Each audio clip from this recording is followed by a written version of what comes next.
Like every Monday night, you're checking out Breakfast Soup Raw. Enjoy as Don, Tony, and Mish spill the soup about pro wrestling, sports, news, and pop culture. Breakfast Soup Raw. Breakfast Soup Raw. And now, your host, Mish and Don Tony.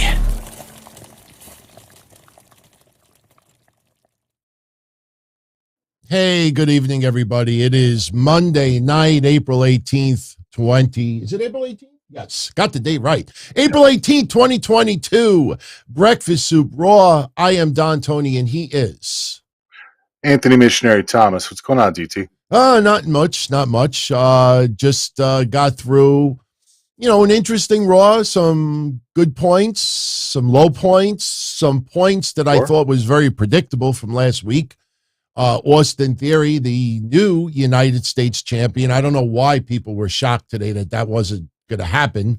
I think more people were shocked that Vince came out. Yeah, I thought that was cool. And I'm sure a lot of you out there thought this as well. The way Austin Theory was looking as he walked down the rampway, as he was posing with Vince, I thought Austin Theory was going to cheap shot him, or at least say something very derogatory that I don't need you, or I did this all by myself, something like that. I mean, that could be coming because Vince is not going to be a repetitive on-air character. But look, for everyone out there that, I don't want to jump ahead, but for those out there that are saying, oh, Finn Balor, his career is done and this and that, a lot of you out there have been agreeing with what we've been saying, that we'd love to see Finn Balor join up with Edge and Damian Priest. It's a lot easier to do that with Finn Balor not holding a championship right now. And I think Finn Balor and Damian Priest would be a pretty damn awesome tag team. They could possibly go for some tag team gold down the line. I know there's a little stranglehold right now with RK Bro and the Usos, but we'll talk about it. Sure. Tonight's going to be a little bit of an abbreviated show. No joke, I've been dealing with a migraine all day, and it is still lingering. I just popped a couple of Tylenols. I think we'll get through the show just fine. Mostly we're going to talk about tonight is Raw. Little clarification about something floating around about Kushida, a couple other news tidbits, but we want to open up with this. And I purposely put my finger over part of it because some of this information is very personal. And, this has to do with the Tammy Sytch tragic, fatal auto accident. Now, if anybody out there has been tuning into our shows talking about what transpired, I gave everybody a little bit of a lesson as far as, how the boyfriend will likely be sued, implied, usage of the vehicle.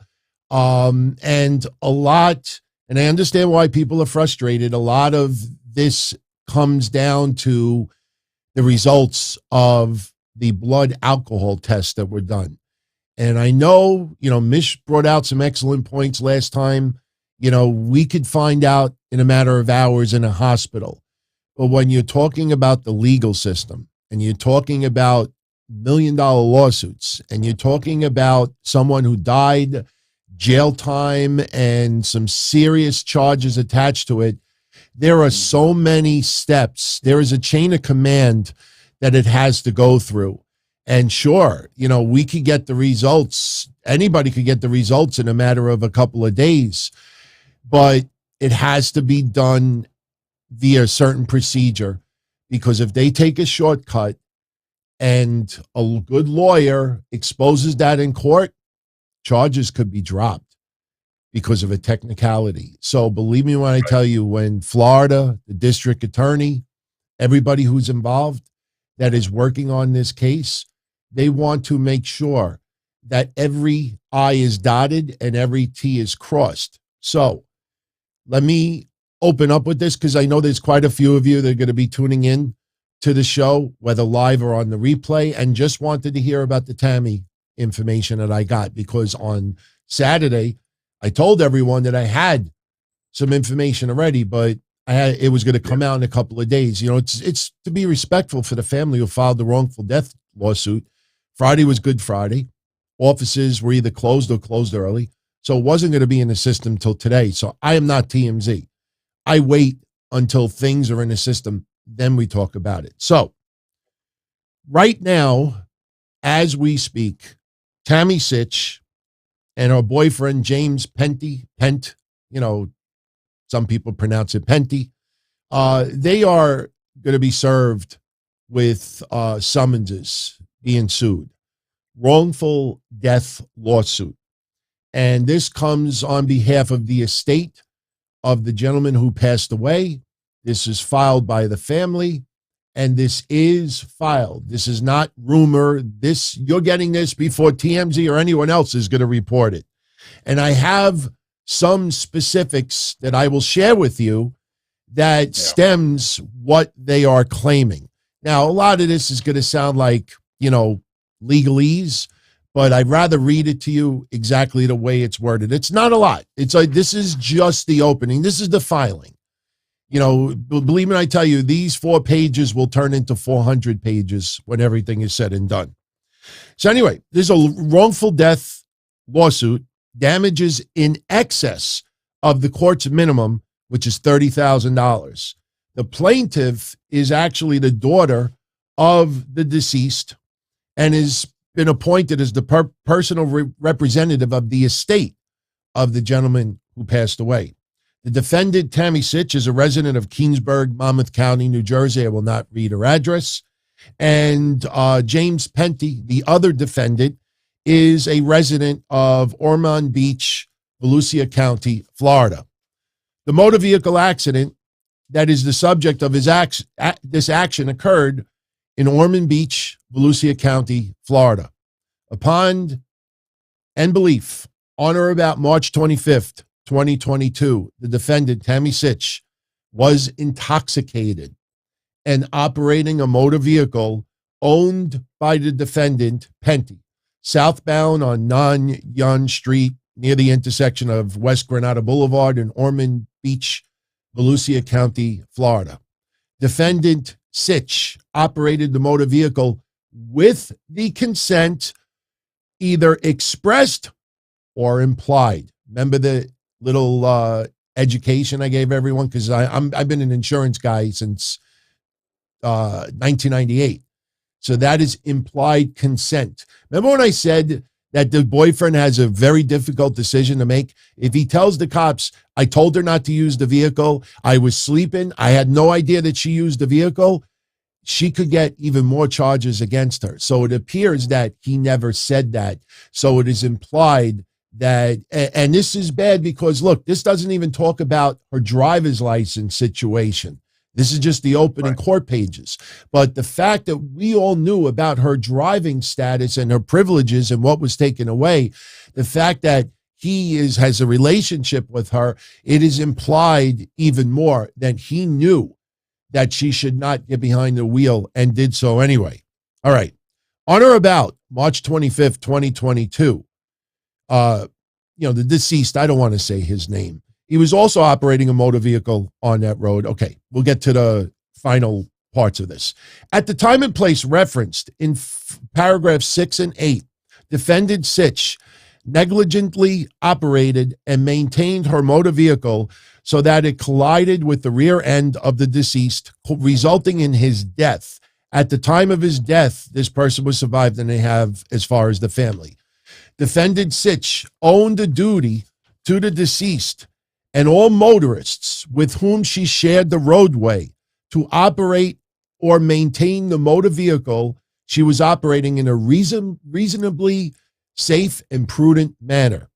At the time and place referenced, defendant Sytch breached her duty to the deceased by negligently operating and maintaining a motor vehicle so that it crashed into the motor vehicle being driven by the deceased. And then it goes on a little bit further.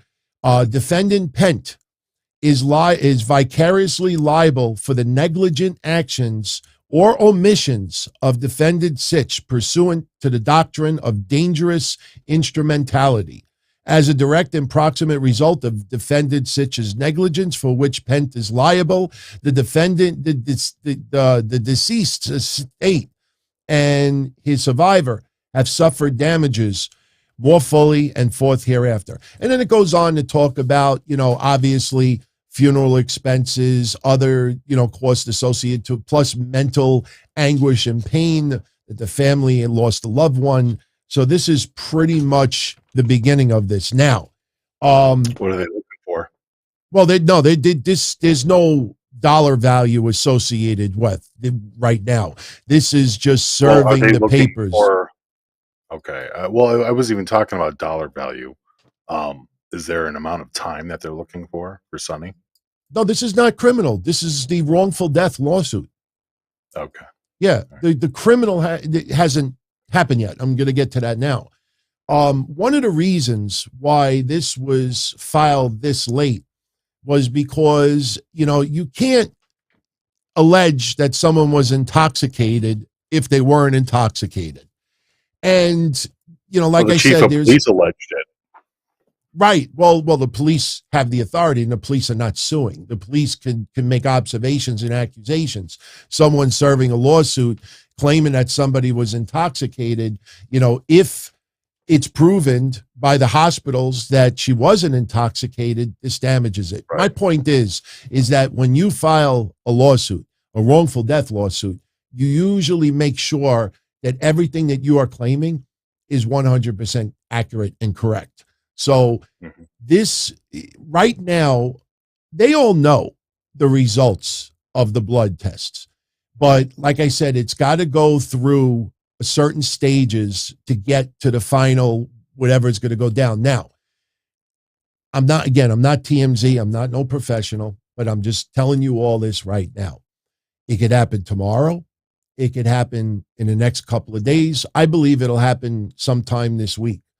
But from what I was told, she is going to be criminally charged for this auto accident resulting in death. I don't want to, tell you the charges she's facing until it's actually been, officially made public and she's been charged with it. I think anybody out there could put two and two together and understand what she's looking at. The big problem with her is the multiple DUIs, DWIs. She's got 6 or 7 of them. She's been in a lot of she's been in a lot of legal trouble. So this is not just like her first incident. And unfortunately, she was under the influence and caused the death of someone. When this comes out that her driving privileges, she even went to jail for her DUIs as well. So this isn't like this is an spoken, territory for her. She's been punished. She went to prison for it. I believe, what was it, 190 days total? Oh, much more than that. Yeah, she's been in jail. Yeah. You add it all together, it's years. But, not jail. I'm talking prison. How long was she in prison, not jail? Well, prison, you're talking about full blown, like not holding cell? She was, years combined. It's got to be years. Okay. So, there is some serious charges attached to this. Now, what everybody needs to understand is take note that there was no insurance company mentioned in this. If anyone out there that's going to ask about insurance, I can tell you, because I am an insurance guy, that when you first file a lawsuit, you usually do not include the auto insurance carrier if her boyfriend had a active auto policy. What happens now is she obviously didn't have auto insurance, so she's got to hire a lawyer and give it to a lawyer to represent her. In the case of him, if he had a car insurance policy in force, he is going to send this summons to the car insurance company, and the car insurance company is going to hire an attorney that will represent him and the insurance company. The problem again, doesn't that only apply if she's on his insurance? What if she's not on his insurance? No. I mean, look, if you came to New York and I said, hey, Mish, you could use my car, go to the store, and you take it out all day. In Chicago. Huh? You can't do that in Chicago. No, you have to have, so even with our kids, when our kids want to drive our car, we have to have them on our insurance. We have to pay extra to have other drivers on our insurance. But if you let someone use the car once is that fine? In a while, okay. There's nothing wrong with that. But the thing that I'm curious about as an insurance guy is I'm very curious to see what this insurance company is willing to handle in this case. Because if it comes out that she had no license, she had all her driving privileges were gone, and they see all of, her background, and then him with the implied usage, and he's, like I said, I doubt he's going to go to the cops and say, look, I told her not to use the vehicle. She wasn't allowed to use the vehicle. I was sleeping and she took the vehicle without my consent. That's criminal charges. And if that is not part of the arrest, then he did not go along with that with police. And if he doesn't go along with that, there's a possibility his car insurance carrier is going to say, look, when you purchase a car insurance policy, there is an agreement between the policyholder and the insurance company that you in return are truthful in your application, and you're supposed to, be responsible as well.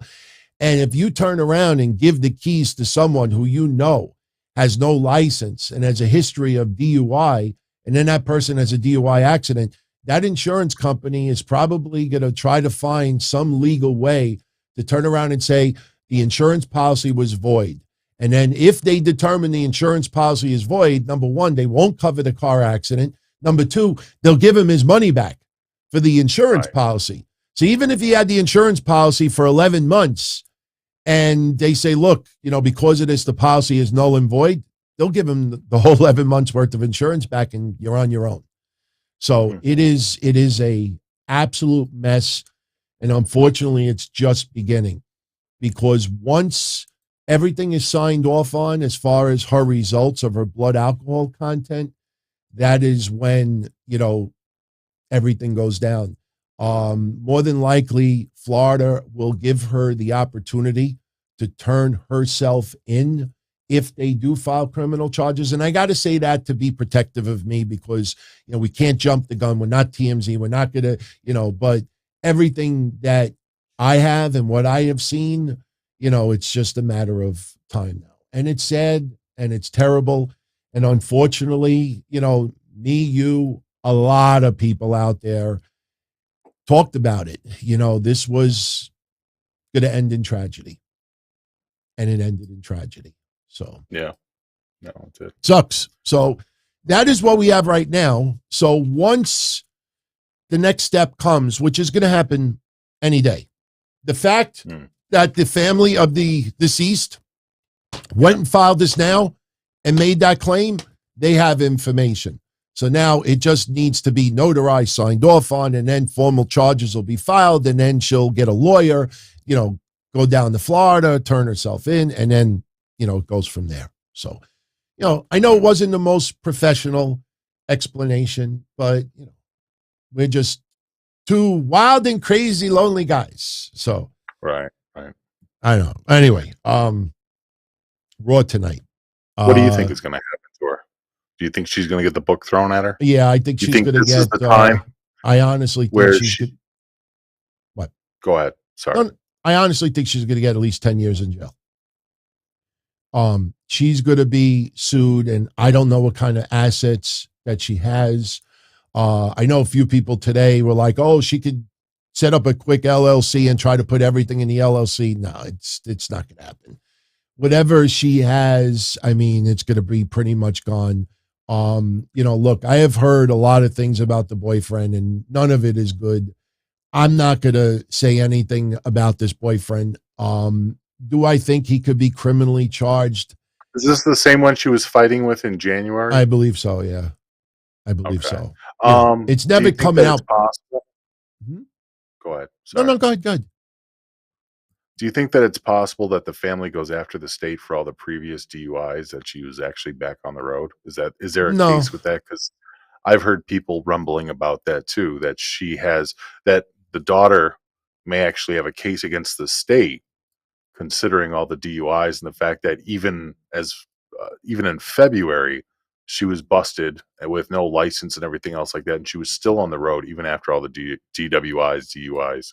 The state. So, like, is there a possibility that the state could be liable for that, even though it's taking place in Florida and New Jersey? And Probably not, because the state has no idea. Look, if it was her own vehicle, I don't even think that way. The state has no idea that she's getting behind the wheel. They can't monitor 24/7, 365. Unfortunately, the family of the deceased can't turn around and say New Jersey should have been more stern with her, or somebody should have known something. That's assumption. And so how does that work? How does she get away with 6 prior DUIs? Obviously not completely get away with, because she did do time. But how does she get away with 6 DUIs and still have the ability to drive on the road, still have a license? Like, I don't think she has a license. She had her license revoked, but she was driving in January. Before even February came around, she was driving in January. Right. So it's like, how in the hell did she do that? Fake license? No, if she didn't have a license, that's the state. So she was just not driving with a license since she came out of prison. Yeah. I mean I don't know. I'm asking you. Do you think that's what it is? I think she doesn't have a license, and I think she's driving at her own risk. I think she's driving at her. She can't rent a car. She was using the boyfriend's car, and like I said, I don't think the boyfriend will be charged with anything criminally. That would surprise the hell out of me, but he will be included in this lawsuit. And honestly, look, it sounds technical, but it's not that easy. I mean, I'm sure, even though that relationship is toxic, I'm sure that he really does care about her. And, I think the last thing that he would probably want to do is tell the cops, look, arrest her. I gave her no permission to use my vehicle. That's pretty rough, because I've seen it from customers in my office where a family member uses a vehicle and gets into some type of accident or something. And then the parent says, you are not using my car anymore. And if you use it again and something happens, I'm going to tell the cops.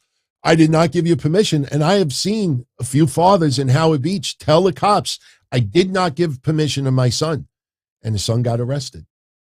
Imagine that. That's hardcore, but she is in, I defended her, as much as I could. You can't defend this. You can't. The only thing, like I said, I don't mean to sound morbid, but we tell like how we feel. I put myself in that situation, and I just think to myself, after all of the chances I've been given, now I have killed someone, and now I'm facing 10, 20 years in jail. I don't know if I would just go to Florida and turn myself in. I'm not going to say what I, think I would do, but I just hope this doesn't turn into something else. How did they let her out after there was a clear, manslaughter, vehicular manslaughter charge on her? I don't understand that. At the time, they had no proof. They had no proof. They thought something was up. She had to go to the hospital. They released her. Like I said, some states are really, really screwy. You and I over the years have done our share talking about the legal system in Florida. Florida is a little bit fucked up with their stuff. But there is a chain of command and a big process that's involved to get to that step. And believe me when I tell you, that family of the deceased, the DA, police, everybody that is involved with this case, they want to make sure that it is airtight, that they didn't take any shortcuts, they didn't make any mistakes, and they didn't leave anything out. Because the last thing I think anybody would want is for her to get off on a technicality. Let me ask you this. Do you think Sonny might run? Like I said, if it was me, I don't know if I would turn myself in, because I know I'm facing 10 to 20 years in jail. I know already most of the stuff that I own is going to be gone. I'm going to lose everything. I don't ever want to feel that way. And it's a shame, because this did not have to happen. This didn't need to happen. And you would think at minimum, if she was going to get caught using a vehicle, especially after everything she's gone through, you would think you would at least, at minimum, eliminate alcohol. You know what I mean? Like, hey, accidents do happen, and like I said, the last time we talked about it, I talked about the time of day, and it was hazy. And when the sun starts to set, that is the most dangerous part of the day to drive. I wasn't putting an excuse as far as why the accident happened. I'm giving you the details. And if that ended up being what it was, sure, she shouldn't have been on the road, but at least there was an alcohol or drugs or some type of impairment other than, the sun. But here now it's now just a matter of time that it's going to come out. And like I said, I feel bad for her. I mean, she's got to pay the price. Really? I only feel bad for the family that lost their father. I feel bad for everybody. I really don't feel bad at all for Sunny. Sunny feel did bad. This to herself. Sunny had so many chances, DT. The fact that you're even wasting any time pitying her. Oh, no, I don't pity. I don't pity. I mean, like I said, look, if I still supported her, I probably wouldn't even cover it, because that's what a lot of people do online. When they support a fed, a company, a person, they seem to go away on vacation when the news comes out, and then they disappear. And then when they come back and it's a non-story, then they might mention it in passing. No, she deserves everything that she gets right now, just as a human being. I mean, you just, I don't want to get religious here because I'm not a religious guy, but you just, you feel bad, that someone had, so much. Every time I met her, she was wonderful.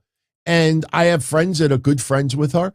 And you feel bad when you see someone who entertained us as a wrestling fan, as wrestling fans, who had so many, opportunities, and you're just sitting there and you're just blowing it and blowing it and blowing it and blowing it and blowing it.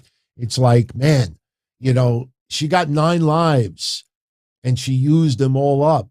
Like you kind of just feel sorry for the person. That's how I feel. I feel sorry for her because she's done. I hate to say it like that, but she is done.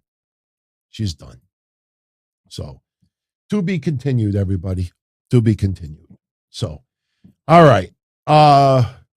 Couple other tidbits of news. We might as well get them out of the way before we just get into Raw. And we're just going to go over it quickly. There's really no reason to get into every little detail, but something broke tonight about Kushida no longer in WWE. Look, I know people are going to clickbait it. They're going to say he quit, he walked out, he got fed up, he's sick of jacket time, sick of NXT 2.0. The fact is, his contract expired. That is the deal. His contract expired. They have not come to terms on a new deal. So as of now, Kushida is no longer under WWE contract. I'm not going to get into the Triple H interview that just came out today, the real detailed one, but I'll probably do it Thursday, or maybe we'll save it for next week. But Triple H really, puts the nail in the coffin of every person who claimed that WWE was erasing his legacy. There was, treating him like crap and taking everything. He literally just puts it out there that they made this concerted effort to go back to technically being a wrestling school. And the thing is, do you pay that kind of money to someone like Kushida or Adam Cole or anybody else when your goal is a wrestling school? I mean, everybody talks about all the people that were let go by WWE, but you got to also think to yourself too, when you see all these people signed in AEW, and then you realize that one person has only wrestled 3 times in a matter of 6 months. Someone else hasn't even had a singles match yet, and they've been under contract for a couple of months. You start adding all these people up together, and you say to yourself, wow, if that was WWE, that person would have wrestled 4 to 6 times in the first month. Some people are wrestling 6 times in a year. So when you talk about, the way you spend money, are you going to spend big time money on a contract for a wrestling school? Right. So, we'll get more information. Trainer, I guess, at best, so. Yeah. Some good news for everybody that wants to check it out. I believe it's going to air on Friday on Peacock. WWE is bringing back Table for 3. And the first table will be seated by Chad Gable, Otis, and Kurt Angle. So I'm looking forward to that. I really am too. I mean, it'll be interesting to see the stories and see how many times they talk about the comparisons of them being the new version of the world's greatest tag team, and obviously the connections, through the Olympics and collegiate athletes and such. So, Yeah. yeah, kind of looking forward to that. I wish it would have a table for five and bring back Haas and Benjamin for a minute Yes. too. You know what? You never know. I mean, Right. I think it would be. I think Charlie Haas would come back for just a table for three. I mean, I'm sure he wish he would do a little bit more with WWE, but why not? I think there's a lot of old school fans like you and I, and a lot out there that would love to see that. So, Sure. that's a possibility. Table for six. Bring back Jason Jordan. Yeah, rent out the whole place. Have like a little catering thing. I would. Angle family. Yeah. Yeah. They can keep carrying. Yeah. There's a new podcast coming out. I know a lot of people found out about it today. I'm pretty excited about it. William Regal will be launching his own podcast. It's amazing that he's got all these 5-star reviews yet. Not one episode has been released, but The Gentleman Villain. That will be the podcast. It will be on iTunes and other outlets. It comes out in a couple of weeks, and William Regal will now have his own podcast. That'll be interesting. He's a good talker. I can only imagine what kind of stories he has and what kind of insights he can give us. It's kind of exciting because it's been a while since there's been, a wrestler that's put out a new podcast that you really looked forward to because of what they know and where they've been. Regal is one of those guys that probably has a plethora of stories to share. I'm looking kind of forward to it. Man. Is it gonna just be Regal and a straight man, a host? Or is it going to be like a guest spot, like what Colt used to do? That's a good question. I expect him to have a co-host because for a lot of people that don't realize it, you have a lot of legends in wrestling that are doing podcasts. You will see many times they will have a co-host, and many times the co-host is not somebody like legendary in wrestling also. The fact of the matter is the reason why they have these co-hosts is because technically these wrestlers can't do all this on their own. So they will hire, a particular person who is experienced in doing podcasting, and they will ask them to be a co-host so they can actually handle the technical, the upload, the recording, the preparation. So, a lot of those wrestlers out there that you watch, if they don't have a co-host doing all that stuff, there's no podcast, so right. I that's a good point, Mish. I would think William Regal is going to have a co-host. He's gotta have somebody in the background doing all that legwork. If Regal, a producer is different than a co-host, but well, a producer at minimum. But I would think even if he starts, I'm not saying he's going to do it live. I don't think he's going to start off doing it live. But if he starts going live and there's some interaction there, I would think that probably he's going to need somebody with a little bit of assistance live on air. But I'm looking forward to it. I think it's going to be pretty good. Very and good. Yeah. Tony, I agree with you. Steve Austin's pretty damn good at it. Steve Austin does a lot of his stuff hands-on, but he is so much more professional. You have professional people working in the background. So, right.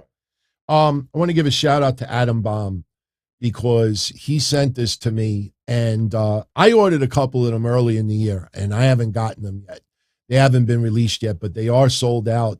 And he sent this to me, and he's like, DT, he says, I want you guys to have the first one before it's been released, before it's been shipped out to everyone. So nice. This, and the reason why I'm holding it with my finger is because the plastic came off a little bit. But so I have to re-glue it. But I tell you, Chella Toys did a pretty damn awesome job with this one. So it looks good. Yeah. Does it glow in the dark?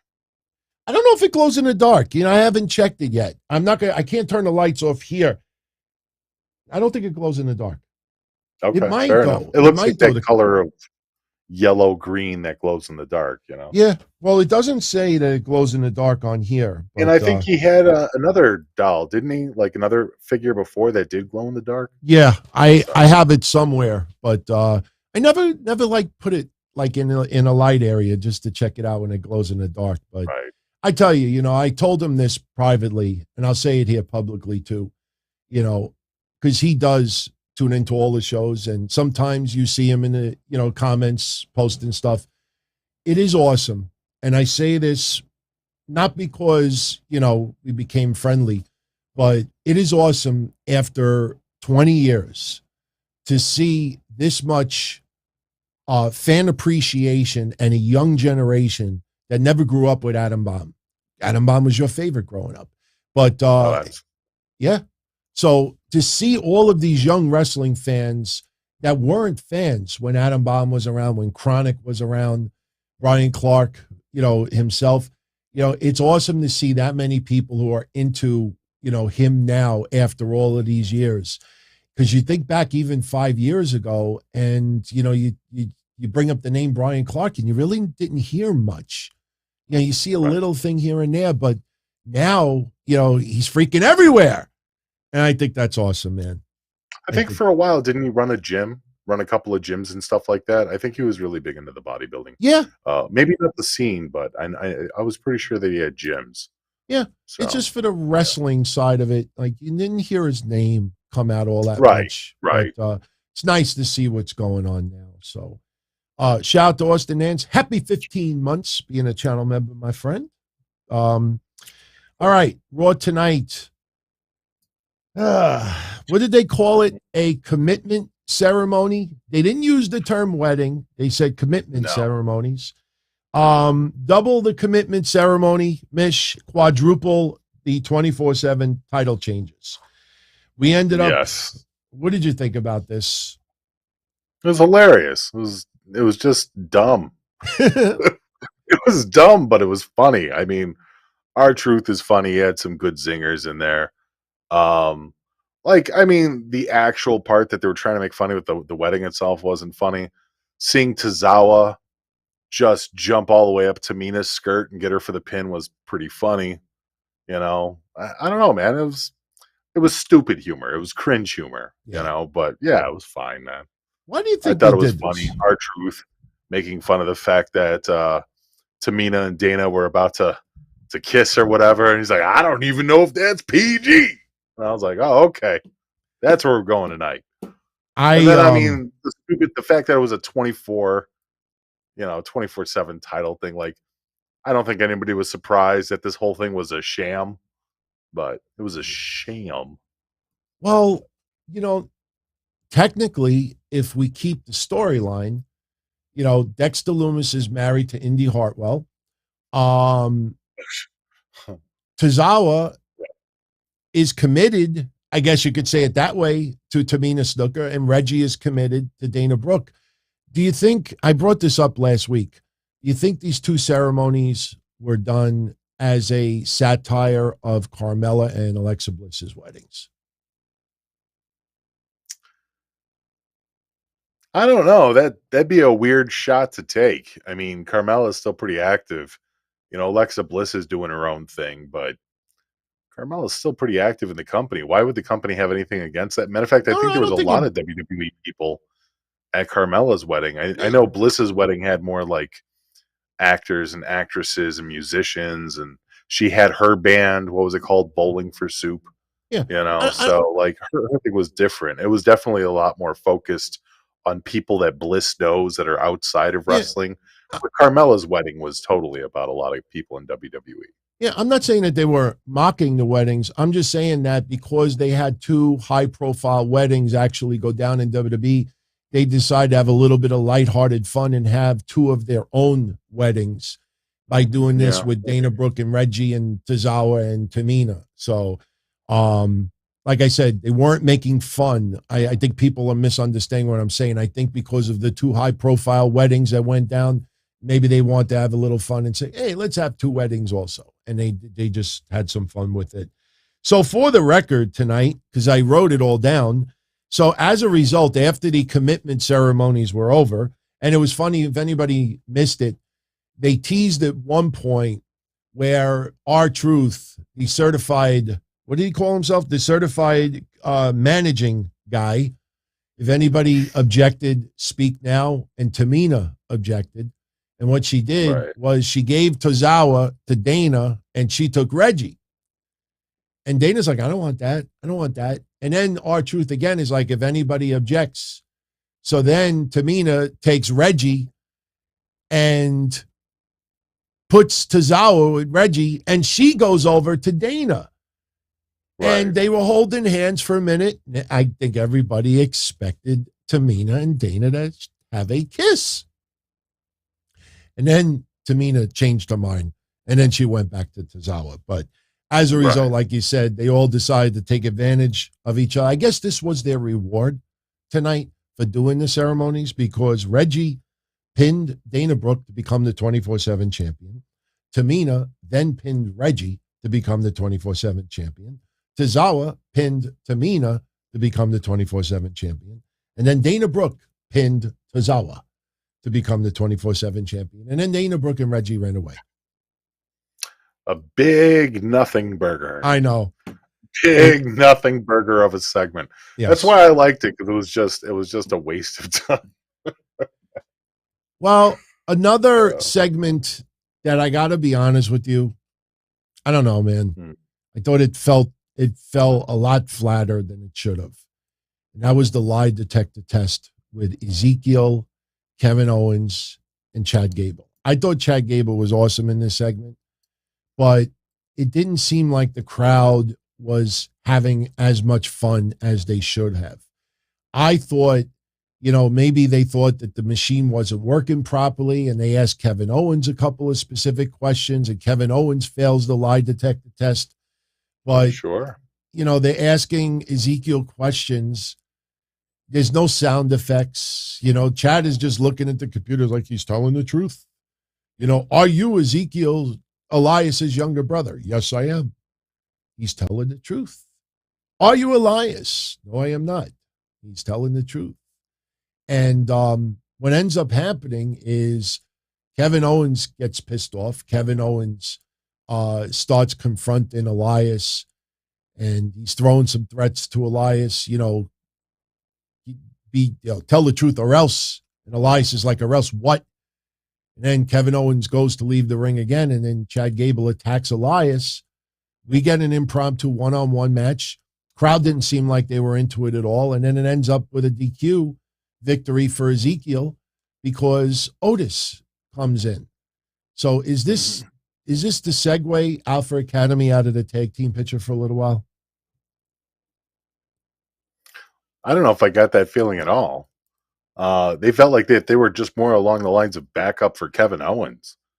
It felt like Kevin Owens was bridging a new friendship between, with Otis and Gable. So that's the kind of feel that I got. I don't know if I saw, Gable and Otis breaking up. No, I didn't say anything about them breaking up. I'm saying them doing just some one-on-one matches here and there and mingling them with Ezekiel, because look, we've talked about it for a few weeks now. Well, don't you think it's going to eventually end up with Ezekiel and Elias versus Gable? They'll tease that, but it obviously can't happen. Right. It would be funny if they did I thought that's the direction it was going to go eventually. Was that eventually we're going to have an Ezekiel and Elias match, a tag match with both of them. Well, Ezekiel was on Pat McAfee, and Pat McAfee's like, when's the last time you saw Elias? He's like, I haven't seen him in a couple of months. So they're not playing off that he still talks to Elias. I mean, I wouldn't be surprised if, Kevin Owens issues a challenge. You go get Elias and we'll have a tag team match or something like that.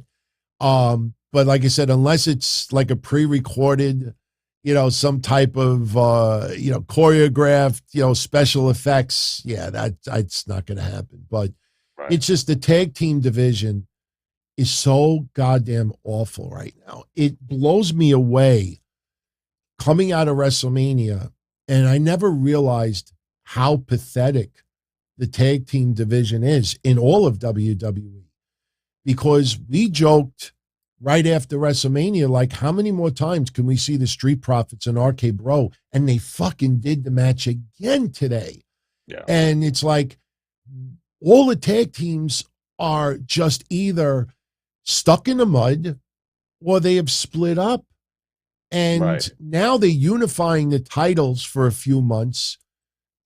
because there is no strong tag team division on either Raw or SmackDown.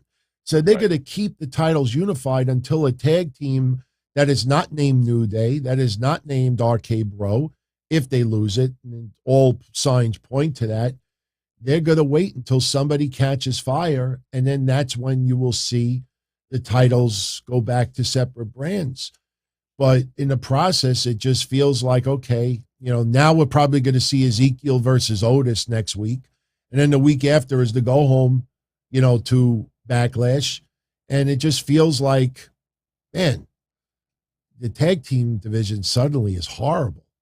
Right. It's been like that for a while, so it's not really new. Yeah, but I don't think we realized how bad it was until after WrestleMania is over.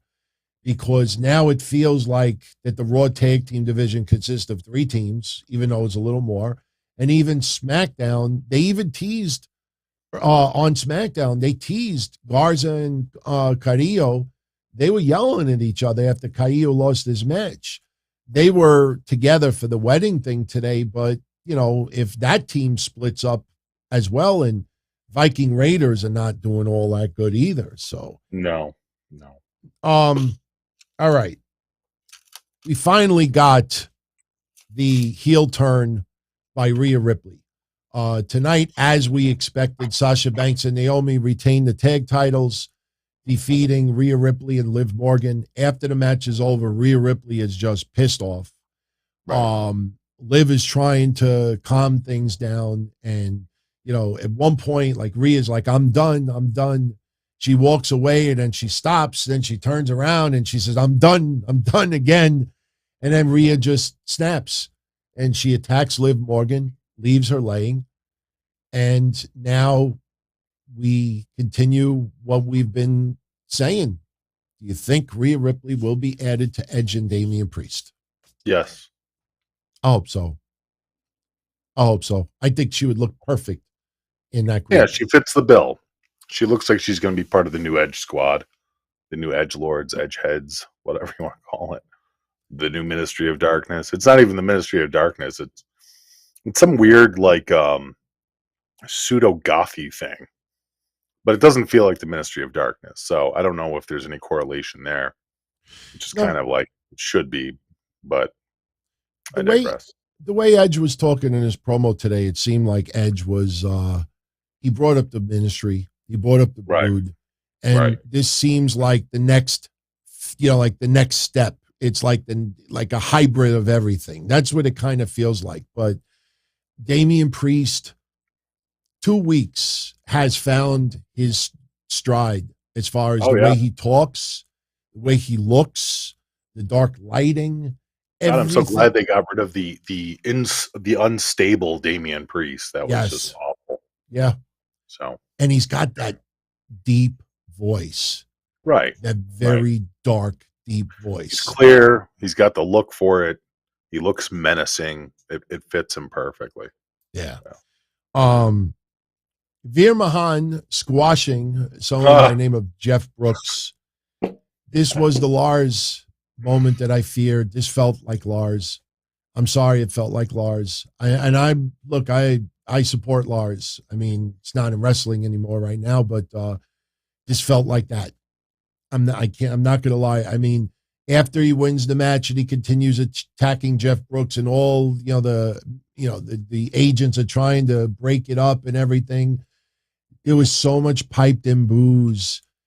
I don't know. I'm a little nervous about this. I don't think the fans really want to see him just squashing nobodies.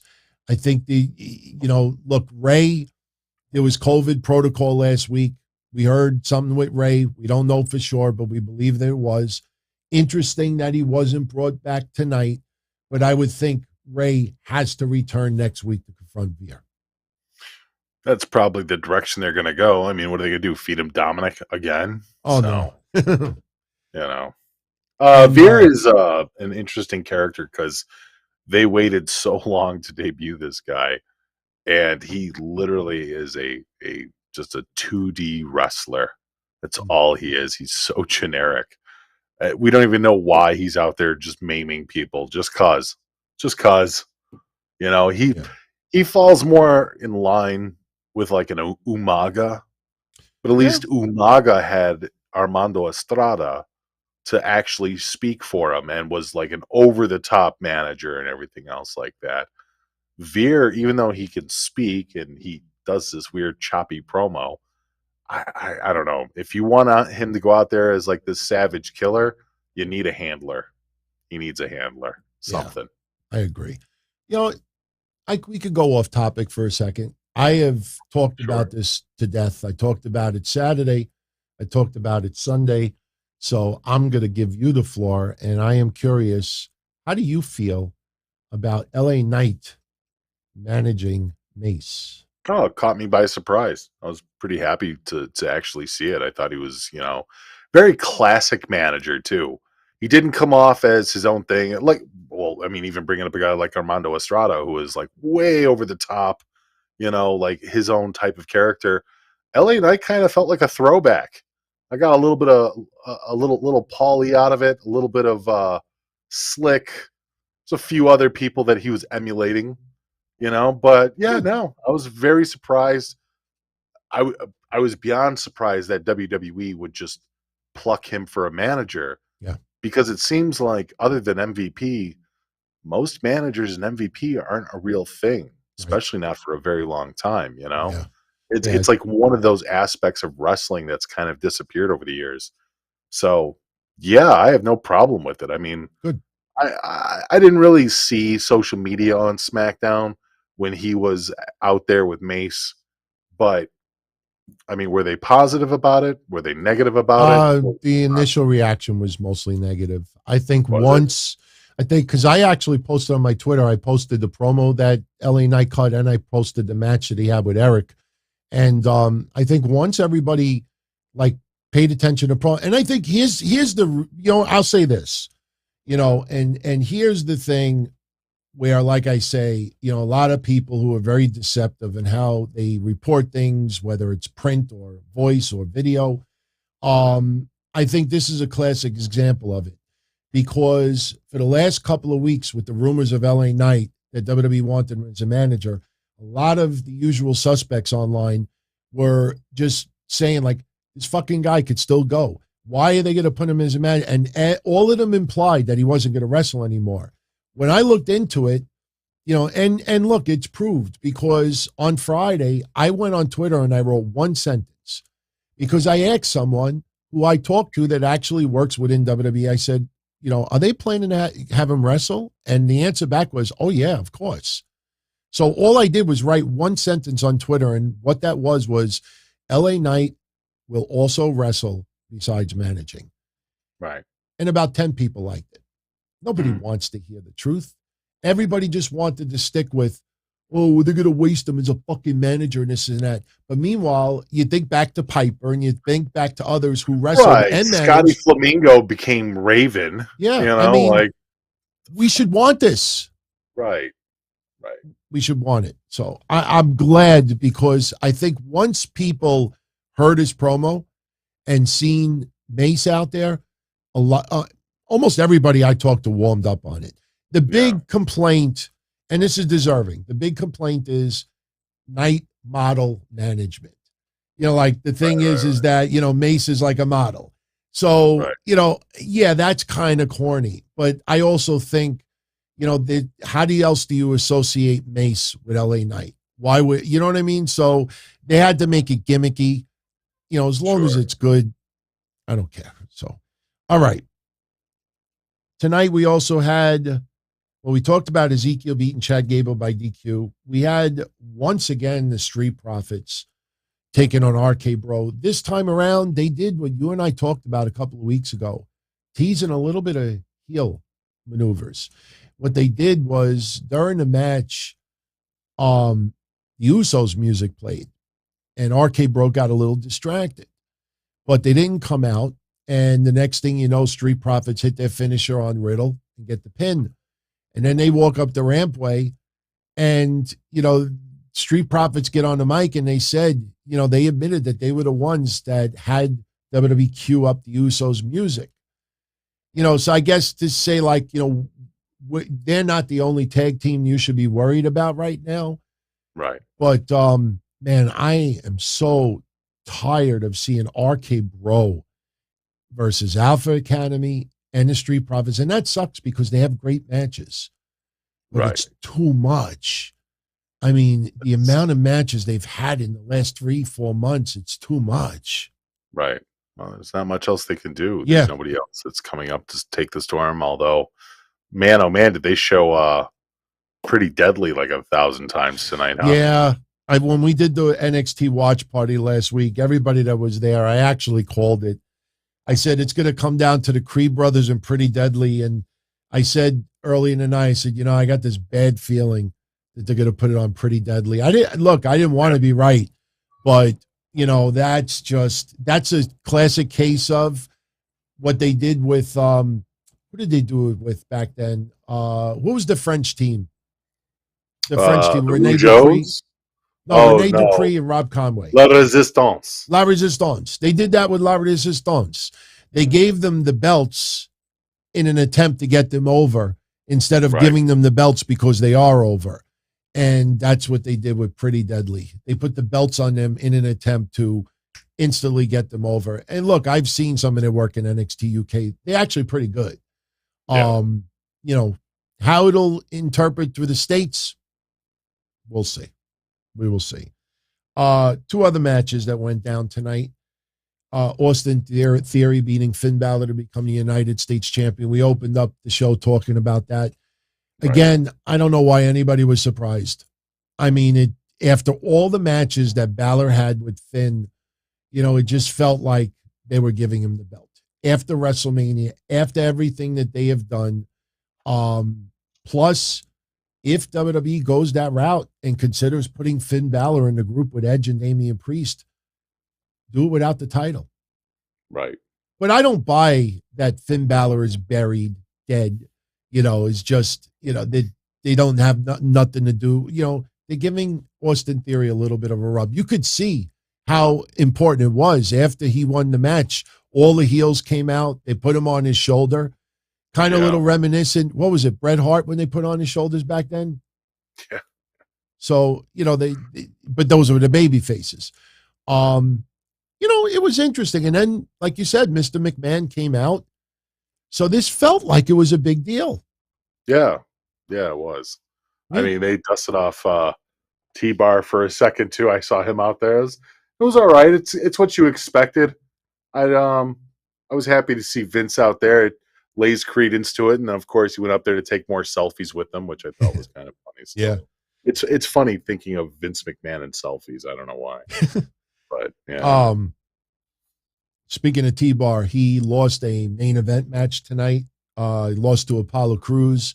In the other main event match that went down, Tommaso Ciampa beat Cedric Alexander. So those are your main event matches tonight. And the final match for tonight, Cody Rhodes beating Kevin Owens. Now, when they opened up Raw tonight, Seth Rollins came out doing what he does. He wants to bring Cody out there as well.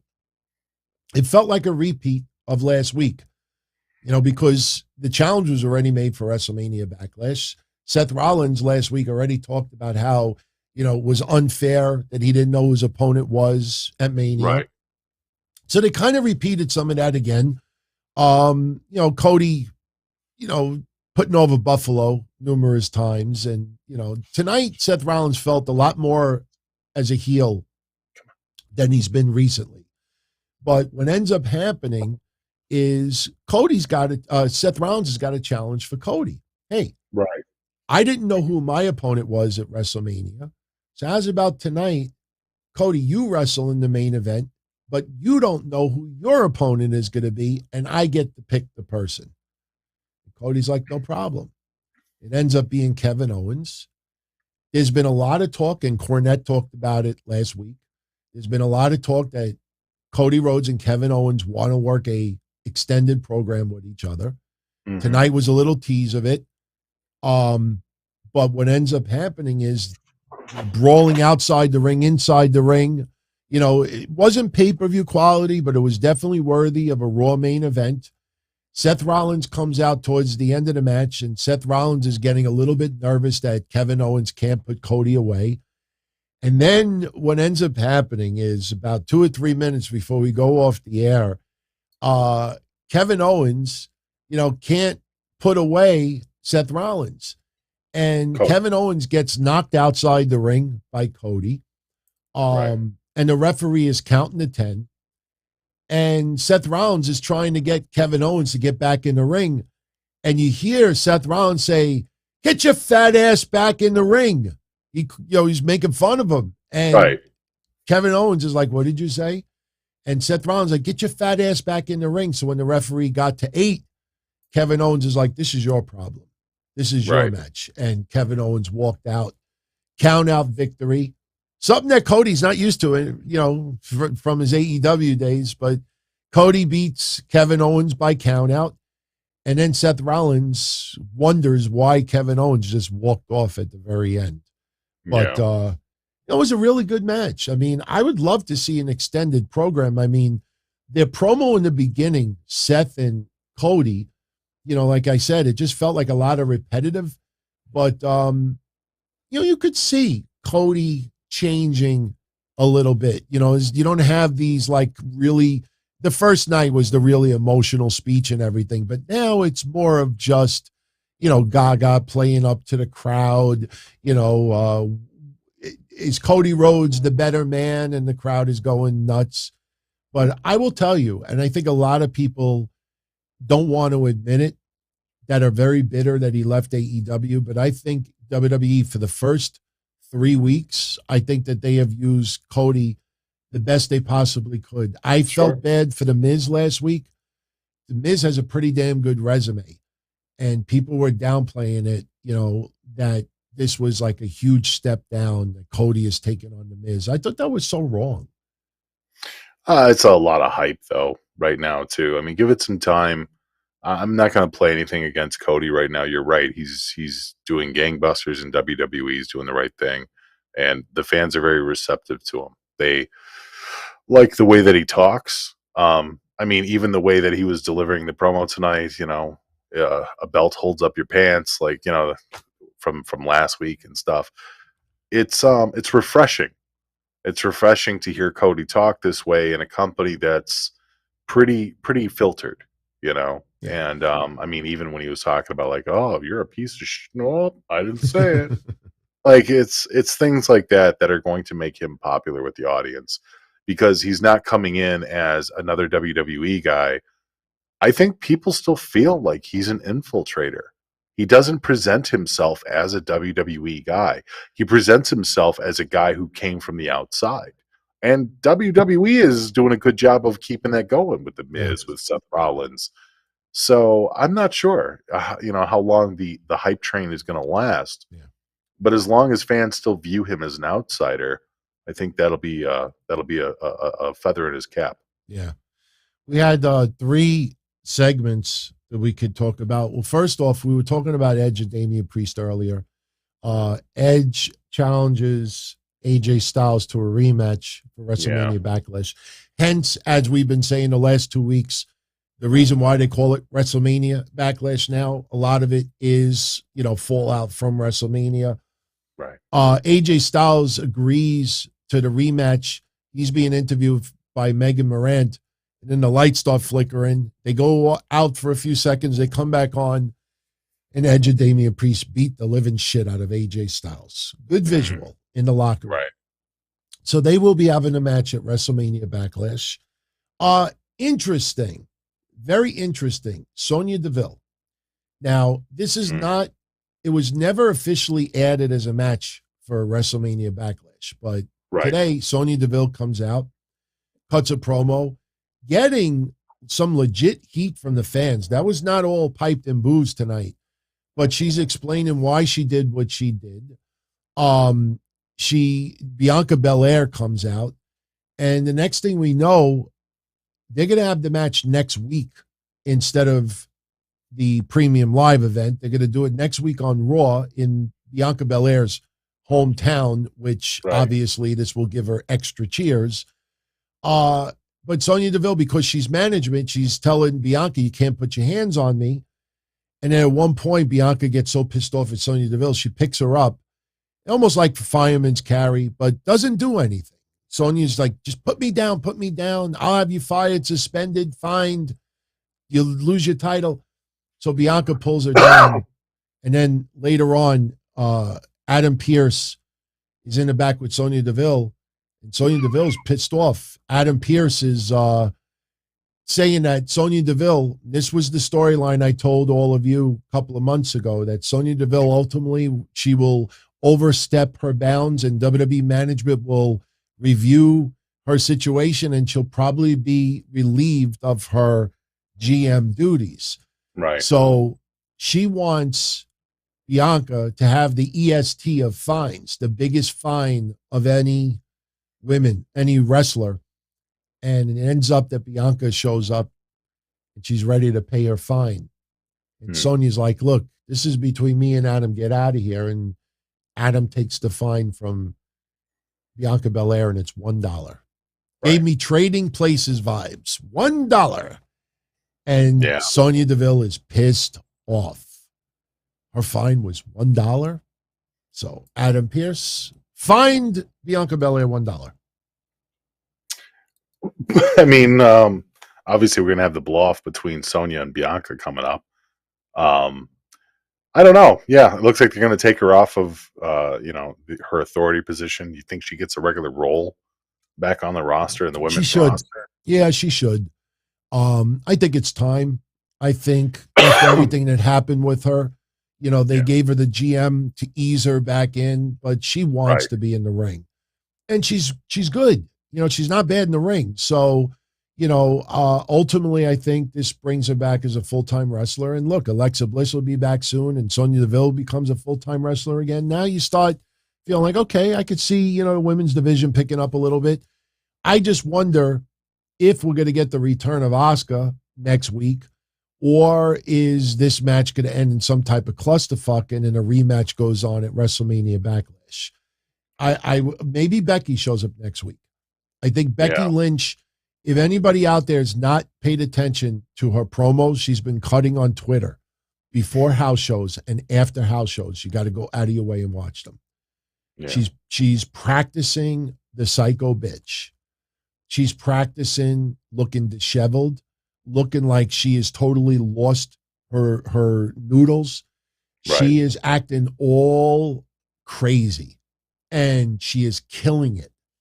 She is killing it. I'm telling you. So maybe this sparks her return next week. Because they have to have a rematch.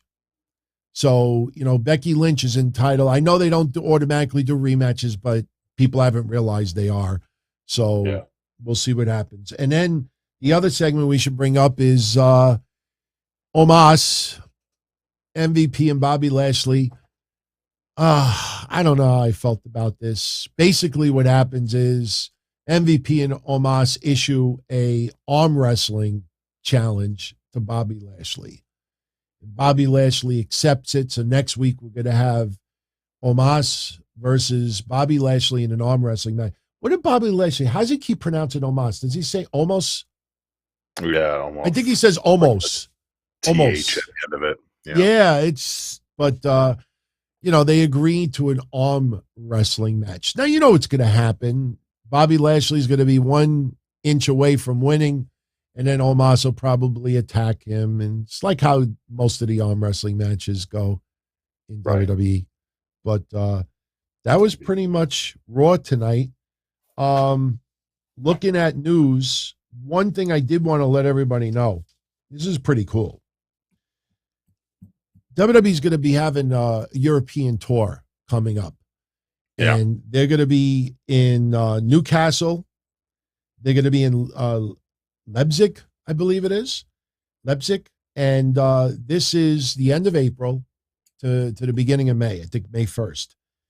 And they were advertising Drew McIntyre versus Bobby Lashley, which is very interesting. I wouldn't be surprised if that turns into a tag team match with them teaming up with each other. You got Charlotte Flair versus Sasha Banks. They are going to continue RK Bro and the Usos. I didn't see any mention of Roman Reigns, but one of the matches that they are hyping up is Gunther versus Sami Zayn. Hmm. I am really looking forward to that match. I think that match would be sick. You know, who's the baby face in that match, though? Is Gunther the baby face? It'll just be an exhibition. You don't have to always have a storyline behind it. You Yeah. know, don't you think an exhibition would be just fun enough to watch? And he's actually been toning up a lot lately too, and losing a bit of his heft. So Yeah. Gunther is exactly the same size as he was when he was Walter either. So Yeah. SoFly, you know, Gunther brought up a good point WrestleMania week, and I agree 100% with him. He said that if his name was Gunther all along and then WWE just changed it to Walter, people would have been just as pissed off. So I think he makes a very valid point there. sure. You know, It's an call him- identity shift. It's almost so the problem with it is the identity that he built up as Walter almost feels like changing his name to Gunther just negates that. Yeah. Like everything that he's done as Walter and Dragunov and in the UK and stuff like that, it just doesn't mean much. Imperium isn't the same person, you know, like I think that's pretty much what it is because it's more than just a gimmick change. It's an identity change. Yeah. So it looks like they're going to be going to the UK and Germany. So if they do that in Germany, then Gunther's got to be the babyface there. Right. He's got to Hometown. be the babyface Yeah. there. Oh my God. I just picture Sami Zayn with his reactions to getting chopped like that. And he'll take them. Because Oh yeah. he used to take vicious chops when he was in the indie circuit. So just got 2 super chats and then we're going to call it. James Campbell, are we disappointed that Truth did not leave the wedding as the 24/7 champ? That's pretty funny. That would have been great, honestly. And that would have been somebody that, once again, you know, people liked it when he had the belt. But Truth is amusing and entertaining no matter what. You know, like I said, the whole thing was just a giant nothing burger. There was no point to it whatsoever. It was just laughing at cringe car crash comedy. That's really what it was. Yeah, it was a segment that I honestly, look, when I did the banner for tonight, I didn't even put any screenshots of the wedding. I had no intention. That's how much I gave a shit about it.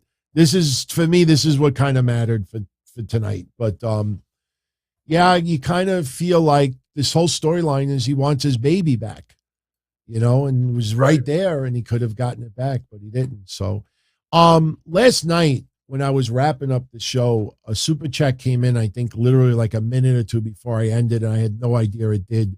So I'm going to answer it here for Dorian Moore because I felt bad after the show I saw it. How come there's never been a Raw episode on NBC?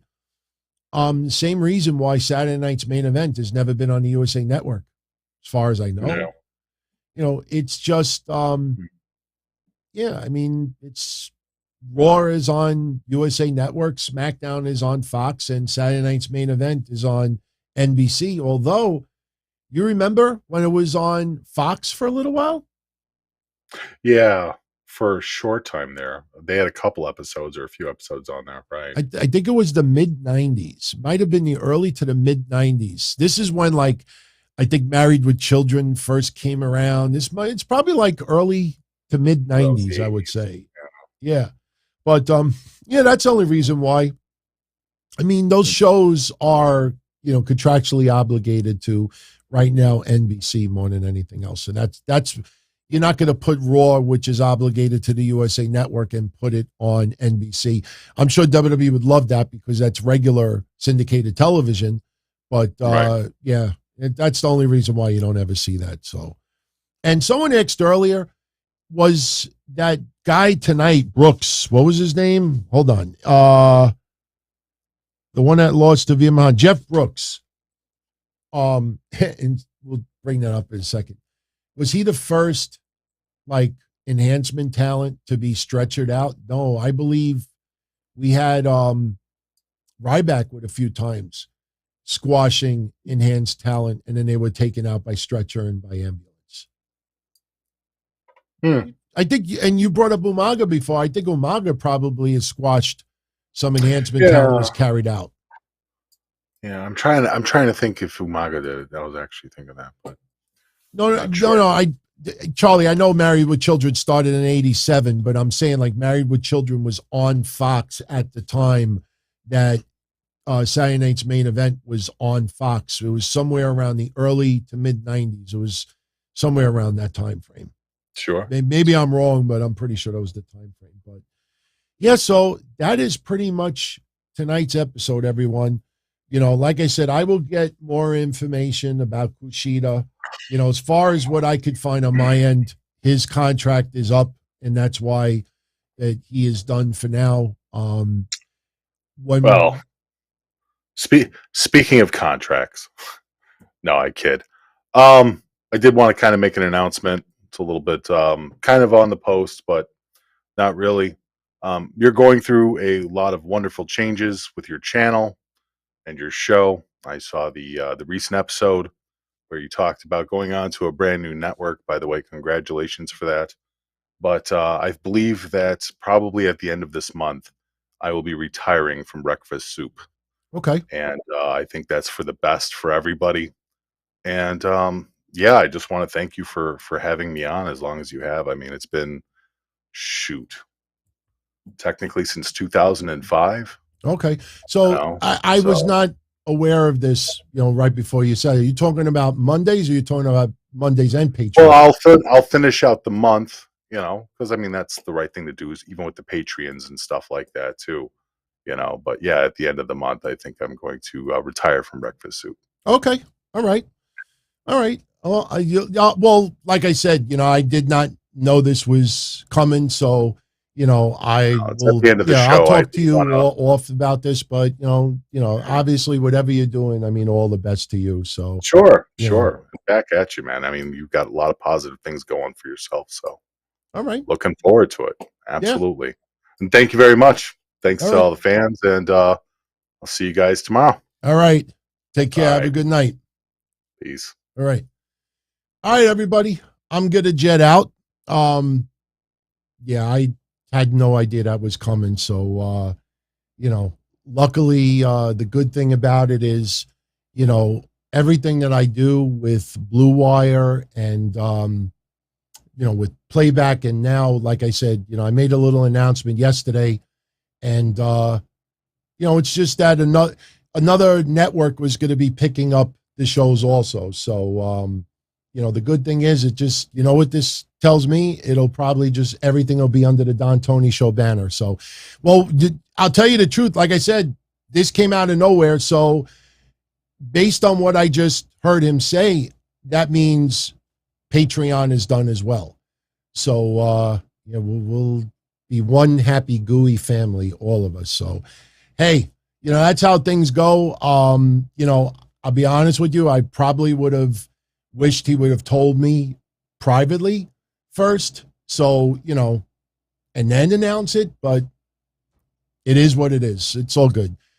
Look, whatever he's doing, he's got a lot on his plate. So maybe, Mondays, and look, I don't want to speculate, but I do want to say one thing. Last Monday, Mish was with his family, and I didn't know who his family members were and everything. I know he had said something with his mom, but he was with family, couldn't come on the show. And I know that quite a bunch of people on YouTube with the comments were all really going kind of hard on Mish, saying get rid of him. He doesn't show up. He keeps every month, 2, 3, And I'm like, no, man, real life gets in the way. He's not flaking on me. Believe me, if I thought Mish was flaking on me, then, this show would never have happened in the first place. I like I said, it was a little strange the night 2 of WrestleMania, that for some reason, my services were not needed, and I ended up doing a solo show, and that felt a little bit odd. But, look, he's got a lot of things going on. If he feels that, he needs the time for himself. And let me also say this too, since he said it publicly without talking to me private first, I'll say this publicly. If he thinks that, being on YouTube is this giant moneymaker. Tonight on Super Chats made a total of $5. When YouTube takes their percentage, that chops down to $3.50. When I take 30% out of that for taxes, that drops down to about $2. So, and then when you have commercials, which I only have at the beginning of the shows and the end, I make online, $6, $7 an episode. So if you add up 4 episodes a month, that is what, $40, $50, even if it was $100. But, going on this other network, if it was because I'm going on another network and, if he feels that he should be, getting some type of financial benefit from it, I will tell you this, he does get financially taken care of on Patreon.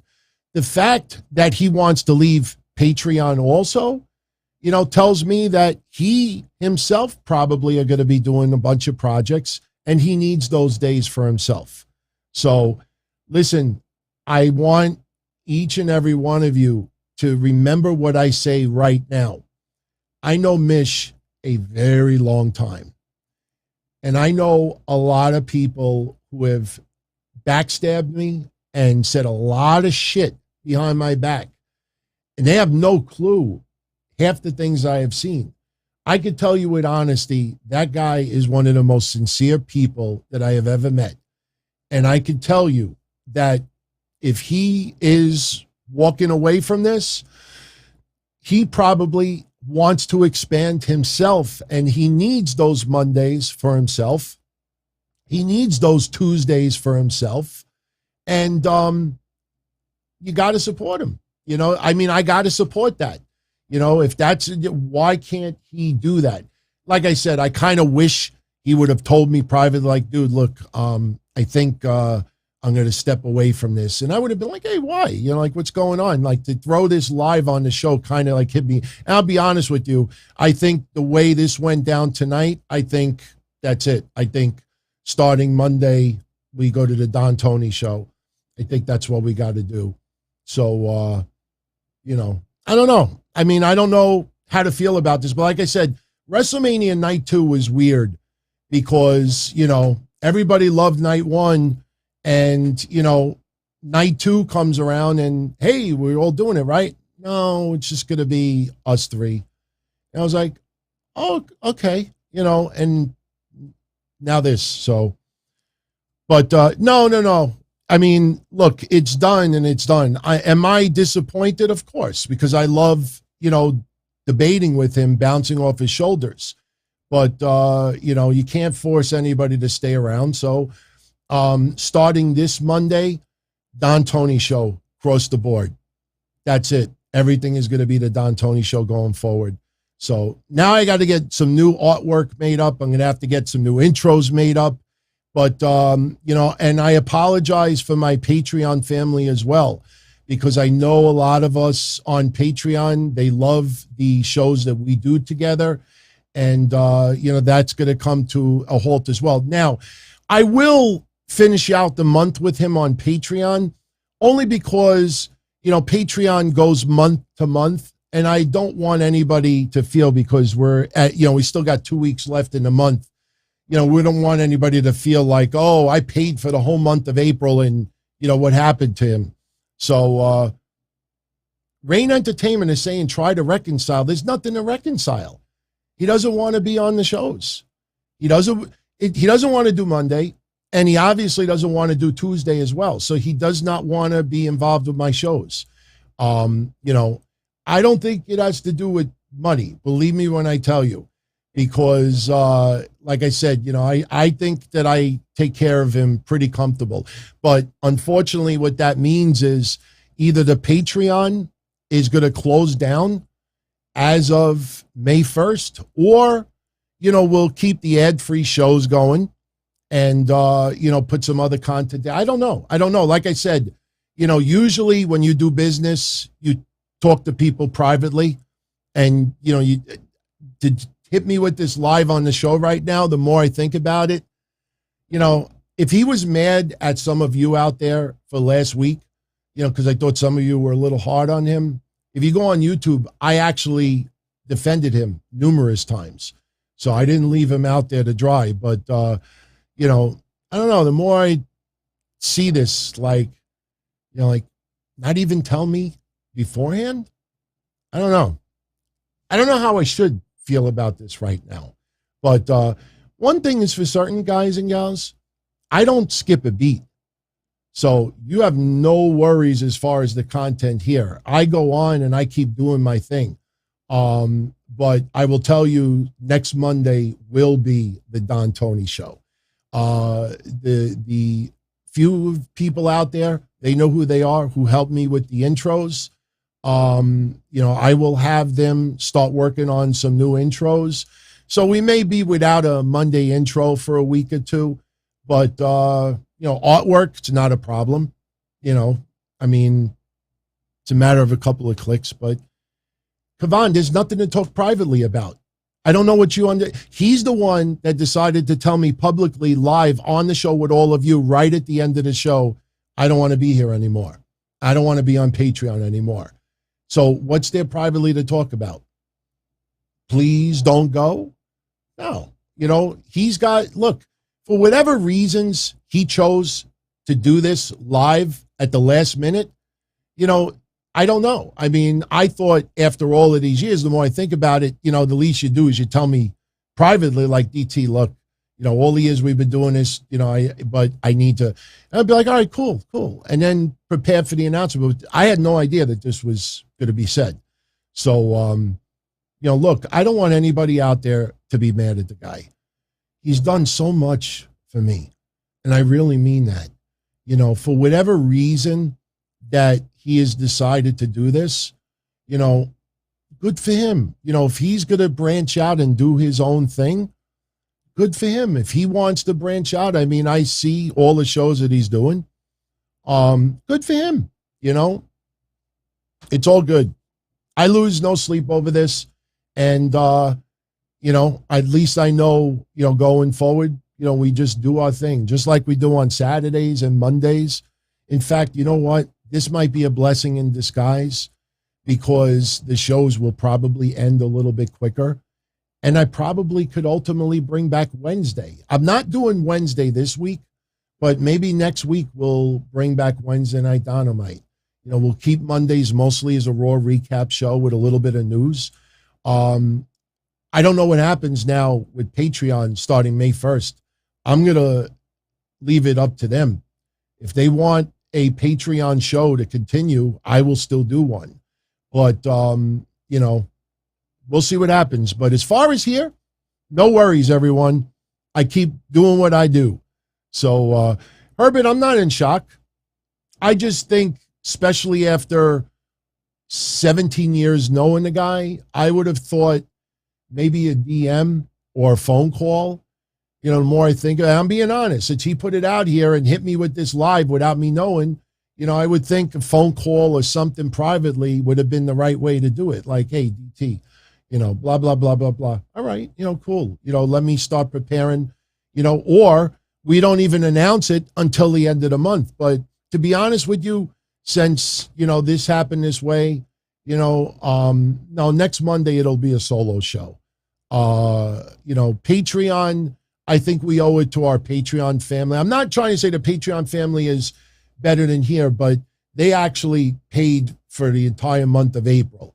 And I don't want anybody to feel like, because I already paid Mish and Kevin for the month of April. I'm sure they're not going to be giving money back. So we'll probably finish out the 2 weeks on Patreon. But then I got to ask our Patreons, what do you want? If they want the ad-free shows and they want the Patreon show to continue, then we'll continue it. But if they're like, nah, then I'm shutting it down. But no worries, guys. No worries. It's all good. I keep doing what I'm doing. Nothing changes here. But look, the forbidden door will be opened again. If you did not check out the episode that I did with Joe Cronin, you really should. because a lot of people were really, really into that episode. I'm not saying that I'm going to start co-hosting a show with Joe Cronin. We don't want to start having revolving doors over here. Forbidden doors are okay, but no revolving doors. But I think I'm going to amp up the Forbidden Door thing a little bit more, have some more guests on, to mix it up a little bit. I could tell you that I already reached out to a couple of wrestlers to see if they wanted to do something, and I'm waiting to hear back from them. But it's all good, everybody. And you know what? For everybody who is still live right now, I know, a lot of people are expecting a little dirt, or maybe I'm going to get angry or something like that. But props to all of you out there that hung out for an extra 15 minutes. Because, like I said, this was blindsided, obviously. And I wish, I would have been told privately. I think that's the right way you do business. But, he felt, that this was the way to go. I don't know if it had to do with last week. I really don't know. But all I know is that it's done, and we'll be good. So here's the schedule for this week. I will be on Patreon Wednesday. We'll still do that. And then Thursday, I'll be here for the Q&A. Everybody is welcome to tune in. And then we have Saturday for the Don Tony Show and Sunday. So that is the schedule this week. What I have to figure out over the next 2 weeks is what we're going to do with Patreon. Because if Patreon goes down May 1st, then that leaves Tuesday and Wednesday open. So I plan on bringing back Wednesday Night Dynamite. That is for sure. So I tell you, the more I think about this, it's only one show a week that's changing. Wednesdays are still the same. Thursdays, Saturdays, Sundays are still the same, but hey, for anybody that feels a little bit disappointed, I am. Like I said, I just getting hit blindsided, but it is what it is. I just hope that this was done because he wants to expand and do his own shows maybe on Mondays and Tuesdays, or Mondays and Wednesdays. But I would think that I would have been contacted privately first. His last 2 weeks have been a little weird, but it's all good. Business as usual. So anyway, I got to go because it is 12:30 in the morning over here, and I have to put up the synopsis. And then I got to contact a few people, start sending out some emails to get some new intros made up and stuff. But next Monday, yes, Mike Awesome, you're right. Mish asked for his release. Yep. And I have granted it. So next Monday, it'll be the Don Tony Show. And we'll have a banger. And you know what? I don't have them here, but I got like tons and tons of like signed photos and stuff. Maybe we'll start doing some giveaways again and everything. But it's all good. It's all good. I just hope that there wasn't any jealousy factor over here, because I've said that for a few years. Like it's strange. Like when good things happen to some people, for some reason, people get upset at that. And I just hope that the announcement that I made, because he was not part of it, that's something that, has to be understood. When BlueWire signed me, they said to me, we want the Don Tony Show. That's what the deal was. I didn't turn around and omit him or anything else. That's what they wanted. You go on their network, it says the Don Tony Show. And that is, that is the channel. That is the show. That is the flagship. So Breakfast Soup Raw is a title that was supposed to be intended for Monday nights for Raw. But no, going forward, Don Tony Show across the board. We'll probably keep Wednesday Night Dynamite because it's just a catchy name and everything. But no, from effective immediately starting Monday, it'll be the Don Tony Show. And we'll see what happens tomorrow. Because obviously, I have to make an announcement on Patreon tomorrow. In fact, I probably won't even wait till tomorrow. I'm going to post something tonight on Patreon, let everyone know that Mish has requested his release. And what do they want with the channel starting May 1st? Do I shut it down entirely, or do we keep a Patreon show going? And do we keep the ad-free episodes and the monthly contests? If they want it to continue, I will continue it. If a majority of them say, nah, we're out of here, then it's done.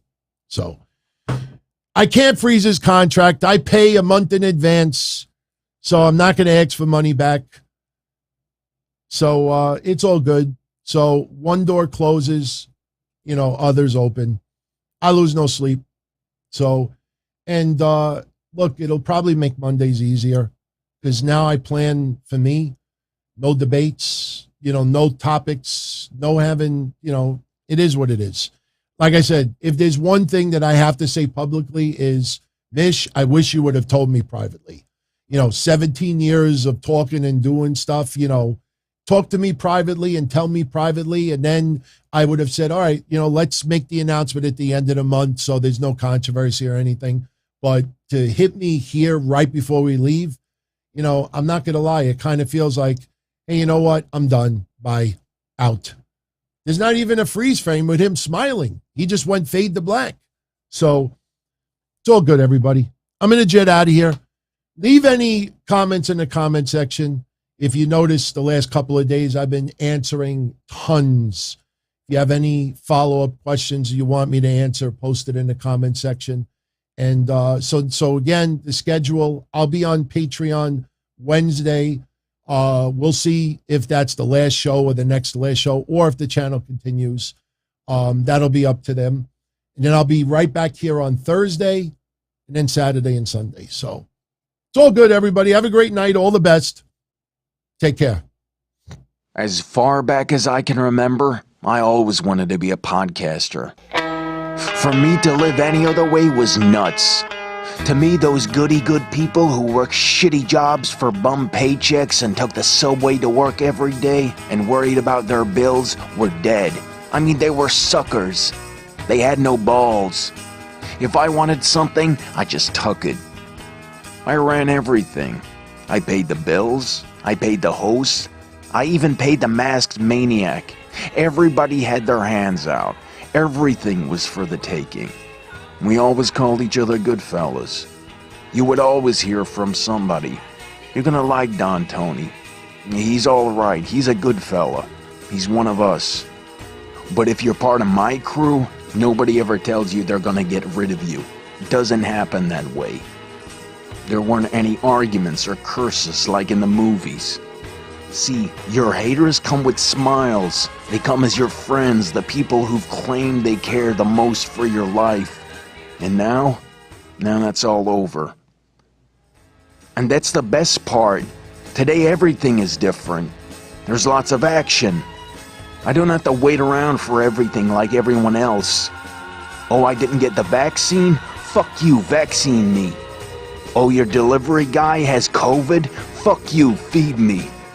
Right after I moved here, I ordered egg noodles and ketchup, and I got spaghetti with meat sauce. I'm no longer an average nobody, while they get to live the rest of their lives like a bunch of schnooks.